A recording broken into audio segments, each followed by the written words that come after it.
Baik, Assalamualaikum warahmatullahi wabarakatuh. Perkenalkan, nama saya Panji Nofrialdi, BP 1810242046. Di sini saya akan menyampaikan manfaat keanekaragaman hayati tumbuh untuk pestisida nabati. Di sini ada pestisida nabati mengkudu, di mana mengkudu merupakan tumbuhan asli Indonesia. Buah mengkudu mengandung minyak atrisi, alkaloid, saponin, dan lain-lain. Hama merupakan organisme parasit yang merugikan tanaman. Hama dapat dikendalikan dengan menggunakan insektisida alami. Senyawa flavonoid dan saponin dapat menimbulkan kelayuan pada saraf serta kerusakan pada spirakel yang mengakibatkan serangga tidak bisa bernafas dan akhirnya mati. Pada senyawa kimia ini, pertahanan tumbuhan terpenoid mengakibatkan pertumbuhan serangga akan terganggu. Senyawa kimia bertahan tumbuh merupakan metabolit sekunder yang dihasilkan pada jaringan tumbuhan dan dapat bersifat toksit, menurunkan kemampuan serangga dalam mencerna makanan dan pada akhirnya dapat mengganggu pertumbuhannya. Yang kedua yaitu ada penggunaan bawang merah untuk pestisida nabati, di mana bawang merah merupakan tanaman yang memiliki umbi pada kulit dan dagingnya berwarna ungu kemerahan. Bawang merah dapat hidup di dataran tinggi. Senyawa aktif yang dimiliki bawang merah yaitu alisin dan alin. Kandungan yang dimiliki bawang merah yaitu senyawa aktogenin. Inilah yang mampu untuk membasmi hama tanaman pengganggu, yang berfungsi sebagai anti faedan dan bersifat racun pada serangga dan hama. Yang ketiga yaitu pemanfaatan tembakau untuk tanaman terhadap serangga. Tanaman tembakau merupakan salah satu jenis tanaman yang digunakan sebagai pestisida alami. Bagian yang sering digunakan adalah bagian daun dan batang. Daun tembakau kering mengandung 2-8% nikotin. Tanaman tembakau dapat dijadikan sebagai pestisida organik karena mengandung kandungan nikotinnya yang tinggi mampu dapat mengusir hama tanaman.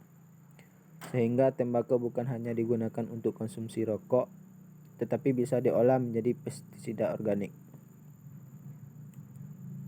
Berikut manfaat tembakau dalam memberantas hama.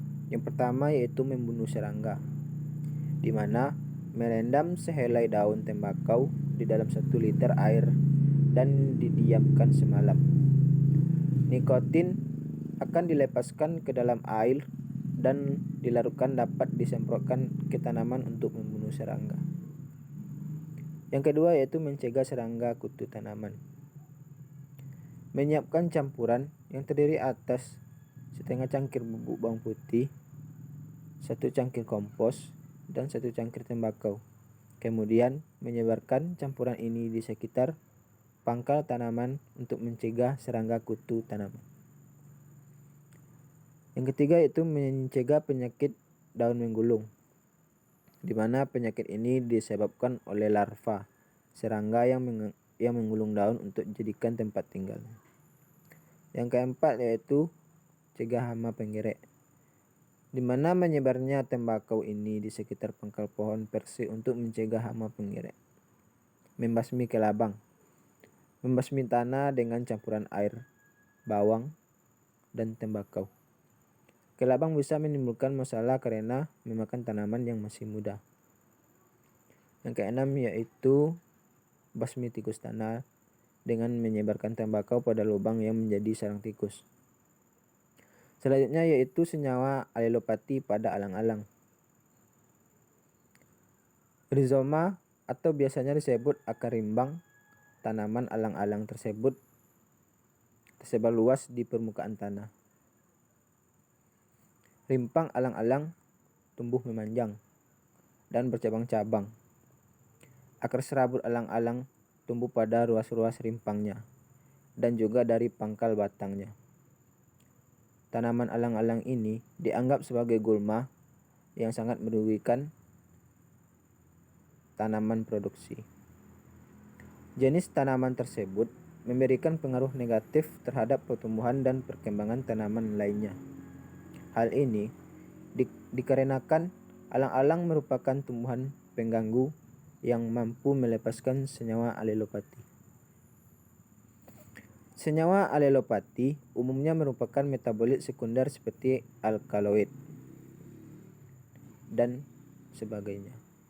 Senyawa alelopati berpeluang untuk dimanfaatkan sebagai herbisida maupun pestisida alami yang ramah terhadap lingkungan. Herbisida dianggap efektif dalam mengatasi masalah gulma dalam pertanian karena terbatasnya tenaga kerja untuk menyaingi gulma. Selain itu, penggunaan herbisida dinilai lebih efektif dan lebih ekonomis dibandingkan dengan menggunakan cara lain, terutama pada lahan pertanian yang luas. Pengendalian gulma sangat penting dilakukan agar dapat menekan atau mengurangi populasi, sehingga tidak mengganggu tanaman produksi yang apabila dibiarkan dapat menurunkan hasil produksi yang disignifikasi. Selanjutnya yaitu pembuatan pestisida dari Sambiloto. Habitat alamiah Sambiloto ialah di tempat terbuka seperti ladang, pinggir jalan, atau di bawah tegak pohon jati atau bambu. Sambiloto menemukan banyak sinar matahari selama pertumbuhannya, namun naungan 0-30% masih memberi produksi. Sambiloto memiliki kandungan utama yaitu dipertonit, vernesol, dan flavonoids. Kandungan kimia lain yang terdapat pada daun dan batang adalah laktone, panikulin pada daun.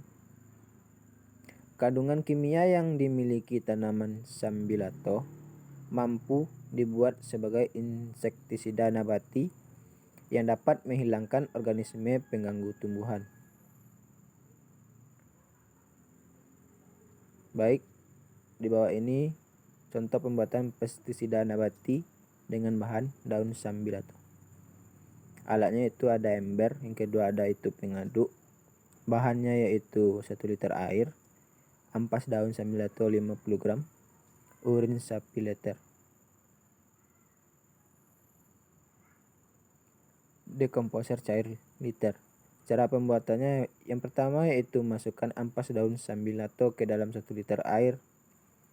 Lalu campurkan urin sapi ke dalam campuran air dan ampas Sambiloto. Campurkan dengan dekomposer cair. Kemudian tutup ember selama 1 minggu dan pestisida nabati siap digunakan. Selanjutnya yaitu ada aplikasi pestisida dari tanaman jahe. Kutu kebul atau kutu putih, biasa disebut dengan lalat putih, merupakan hama penting pertanian budidaya. Kutu kebul diklarifikasikan ke dalam keluarga Aleirodidae. Tanaman yang diserang kutu kebul ini hampir semua jenis tanaman baik hortikultura, pangan maupun tanaman hias. Dalam kasus ini, mencoba mengaplikasikan pestisida nabati ekstrak jahe terhadap hama kutu kebul yang terdapat pada tanaman mangga. Di sini, mengambil beberapa helai daun yang terdapat pada kutu kebul, lalu menyemprotkan pestisida nabati ekstrak jahe pada daun tersebut. Setelah didiamkan selama 30 menit, ternyata larva dan kutu kebul tersebut mati. Hal ini disebabkan karena kutu kebul yang menempel pada daun karena pada pestisida mati jahe dicampur dengan deterjen. Karena sifat dari deterjen ini dapat melepaskan melekatnya larva kutu kebul yang melekat pada lapisan lilin yang terdapat pada daun. Setelah deterjen tersebut bekerja, kemudian ekstrak jahe yang bernama resin yang menyebabkan metabolisme kutu kebul tersebut tidak berfungsi dan mati atau menyebabkan kematian pada saraf-sarafnya. Baiklah, sekian yang dapat saya sampaikan. Kalau ada kata yang salah mohon dimaafkan. Wassalamualaikum warahmatullahi wabarakatuh.